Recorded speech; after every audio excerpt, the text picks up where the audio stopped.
Olá, bom dia. Hoje é terça-feira, 22 de novembro. O Senado Notícias está no ar. As comissões do Senado começam os trabalhos desta terça-feira às 8 da manhã. Vamos conferir no telão. A primeira reunião vai ser da Comissão de Agricultura e Reforma Agrária. A partir das 8, os senadores vão debater com especialistas novas regras para agrotóxicos. Já a Comissão de Assuntos Econômicos deve votar projetos a partir das 9 horas. Um deles proíbe o uso de animais em testes de produtos cosméticos. Às 9h30, a Comissão de Constituição e Justiça deve começar a votar autoridades. Para as 10 horas, está marcada a reunião da Comissão de Relações Exteriores, que vai votar indicações de autoridades e de acordos internacionais. Às 11 horas, deve começar a reunião da Comissão de Assuntos Sociais. Os senadores vão votar projetos como o que incentiva a formação de redes de coleta e doação de alimentos para entidades de assistência social. Às 2 da tarde, a Comissão de Educação faz mais uma audiência pública para discutir ensino domiciliar. E às 2h30, a Comissão de Transparência, Fiscalização e Controle vota requerimentos e projetos. Um deles prevê devolução do frete no caso de atraso na entrega de mercadoria. No plenário, os senadores devem se reunir 2 vezes hoje. Vamos conferir a agenda aqui no telão. A primeira reunião no plenário vai ser às 9 horas, uma sessão especial para comemorar o Dia Internacional do Empresário Júnior. E para as 4 horas está marcada a sessão deliberativa. Os senadores devem votar indicações de autoridades e outras proposições. O plenário do Senado fez ontem uma sessão especial para celebrar os 30 anos da União Nacional dos Conselhos Municipais de Educação. Durante a sessão, participantes defenderam o fortalecimento das entidades que fazem parte da União. Criada em 1992, a União Nacional dos Conselhos Municipais de Educação está presente em mais de 5.000 cidades brasileiras. Sua missão é articular essas entidades em defesa de uma educação com qualidade. Durante sessão especial, o senador Flávio Arce disse que o ensino brasileiro se encontra em um momento desafiador.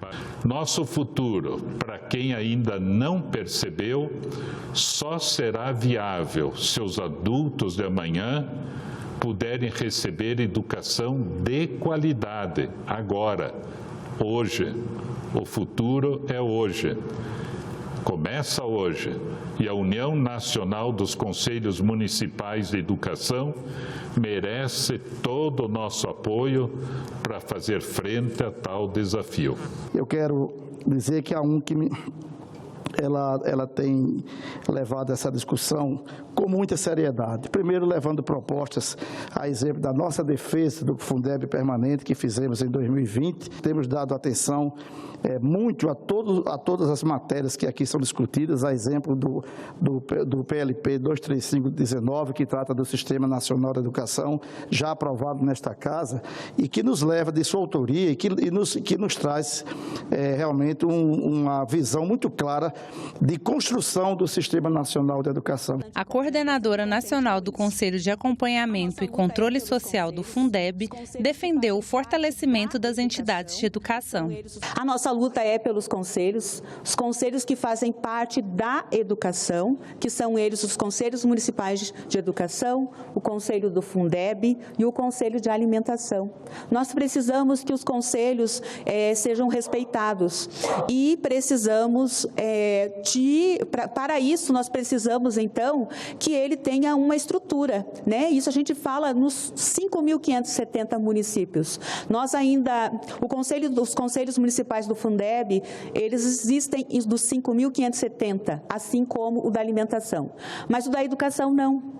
Né? Porque não tem uma lei obrigatória. Essa representante do Fundo das Nações Unidas para a Infância destacou a parceria desde 2012 entre o Unicef Brasil e a UNCM na busca da garantia dos direitos à educação. Nós estamos participando aí de uma série de fóruns, encontros nacionais da UNCM, sempre dialogando e buscando esse diálogo junto aos conselheiros municipais de educação para que nós possamos, portanto, avançar na garantia dos direitos à educação, em especial a todas essas questões relacionadas ao enfrentamento da cultura de fracasso escolar, que é uma das grandes prioridades do Unicef no Brasil.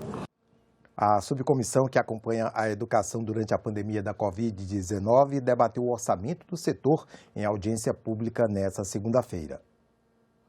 Nos últimos 8 anos, no ensino público, já vinha se gastando muito mais com despesas obrigatórias do que com despesas discricionárias, aquelas relacionadas à melhoria da infraestrutura e outros gastos. Mas em tempos de pandemia, a coisa só se complicou. Para dar conta do mínimo, o governo teve que se endividar para manter os compromissos. Para que fosse possível custear esses recursos, foi necessário a utilização de fontes condicionadas à emissão de títulos públicos. Então, houve emissão de título, houve dívida, no valor de 14,4 bilhões, de acordo com a dotação inicial da LOA. Uma notícia boa foi o reforço do Fundeb, o Fundo da Educação Básica. Estados e municípios não estão sozinhos para garantir a manutenção da infraestrutura escolar e os salários dos profissionais. A complementação ela veio auxiliar muito esse repasse, tanto é que para o ano que vem está estimado algo em torno de 40 bi na PELOA de 2023 de repasse de complementação apenas do fundo, chegando a 23%, então em 2026. Então, eu acho que assim, a complementação é um fator preponderante para o desenvolvimento da educação básica. Mas no horizonte, nem tudo está garantido. A representante da Confederação dos Trabalhadores na Educação pediu a ação dos parlamentares para derrubar vetos ao Fundeb que, a permanecerem, podem limitar o bom funcionamento do ensino ano que vem. Precisamos derrubar esses vetos que permitem hoje que o Fundeb sofra prejuízo. Sim, nós estamos tendo, diria que um remanejamento de recursos, então acho que a gente precisa identificar isso e rever, acho que é tarefa aí do nosso parlamento para os próximos tempos. Segundo ela, a reforma tributária é muito bem-vinda. Uma de suas consequências poderia ser os investimentos na educação. Temos como fazer uma reforma tributária e com destinação certa para o recurso que é arrecadado, assim, a modelo do que foi feito recentemente, inclusive na Argentina, para socorrer ali os efeitos da pandemia, em plena pandemia. A Comissão de Juristas aprovou o anteprojeto da nova lei de impeachment. Foram analisados alguns itens destacados pelos integrantes da comissão. A redação final será concluída em 48 horas e a proposta será apresentada em primeira mão ao presidente do Senado, Rodrigo Pacheco, antes de começar a tramitar.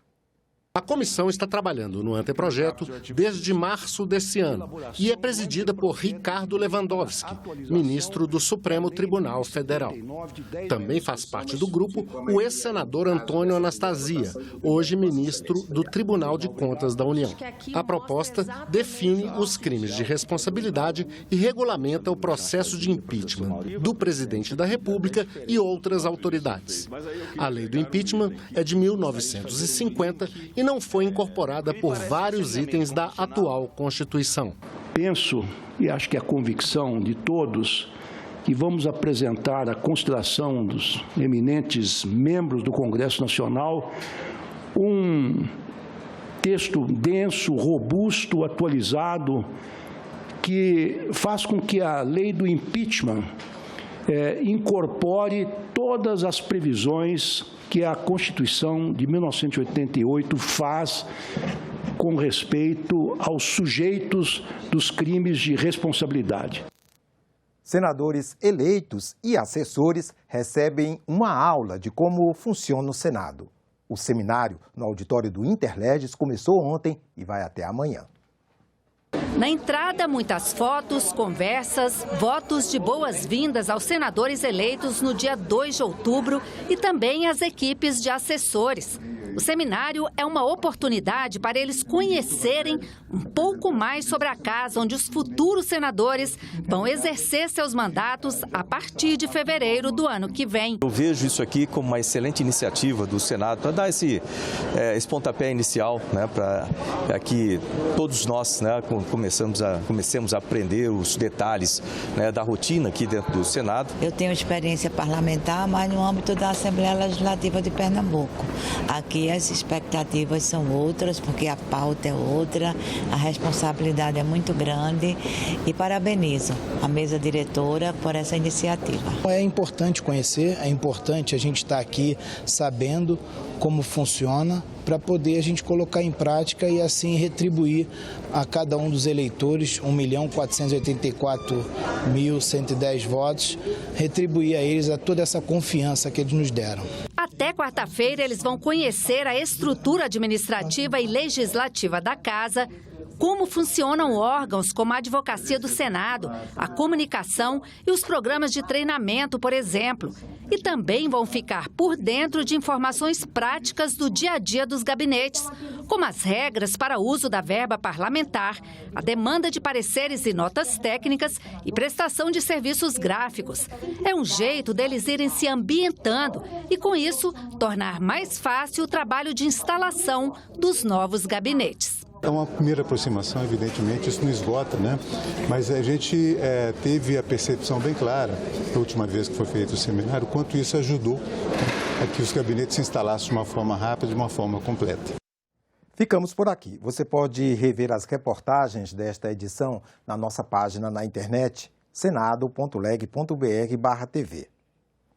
Obrigado pela companhia e continue sintonizado aqui na TV Senado.